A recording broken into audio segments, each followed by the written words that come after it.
যুদ্ধবিরতি শুরু হলেও গাজার পুনর্গঠন ও স্থিতিশীলতা এখনো অনিশ্চিত। মার্কিন প্রেসিডেন্ট ডোনাল্ড ট্রাম্প জানিয়েছেন, ইসরায়েল ও ফিলিস্তিনি স্বাধীনতাকামী সংগঠন গাজায় যুদ্ধবিরতির প্রথম ধাপে একমত হয়েছে। মধ্যস্থতাকারী কাতারও বিষয়টি নিশ্চিত করেছে।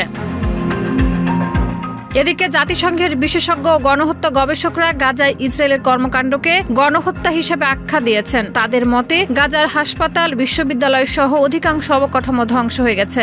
নায়াসিনামাইড ও স্যালিসাইলিক সমৃদ্ধ লিলি ফেস ওয়াশ, যা ফেসের ডেড স্কিন সেল দূর করে দেয় দ্বিগুণ ফাস্টার ব্রাইটেনিং। বর্তমানে প্রায় 90% ভবন ক্ষতিগ্রস্ত বা ধ্বংস হয়েছে।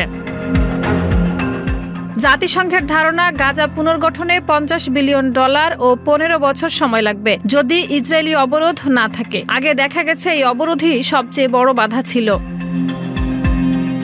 বিশ্লেষক আজমি কেশাউই বলেন, পুনর্গঠন সফল করতে আন্তর্জাতিক চাপ প্রয়োজন, যেন নির্মাণ সামগ্রী ঢুকতে পারে। তবে শুধু ফিলিস্তিনিদের ইচ্ছাই যথেষ্ট নয়, কারণ পরিস্থিতি অনেকাংশে তাদের নিয়ন্ত্রণের বাইরে। ট্রাম্পের পরিকল্পনায় ফিলিস্তিনি স্বাধীনতাকামী সংগঠন ক্ষমতা ছাড়ার শর্ত রাখা হয়েছে। তবে এতে গাজায় নিরাপত্তাহীনতা ও অরাজকতা আশঙ্কা তৈরি হয়েছে। ভবিষ্যতে ফাতাহ ও ফিলিস্তিনি স্বাধীনতাকামী সংগঠনের মধ্যকার দ্বন্দ্ব পরিস্থিতিকে আরও জটিল করতে পারে। 2007 সালে ফিলিস্তিনি স্বাধীনতাকামী সংগঠন ফাতাহকে গাজা থেকে সরিয়ে দেওয়ার পর থেকেই দুই পক্ষের বিভাজন চলছে।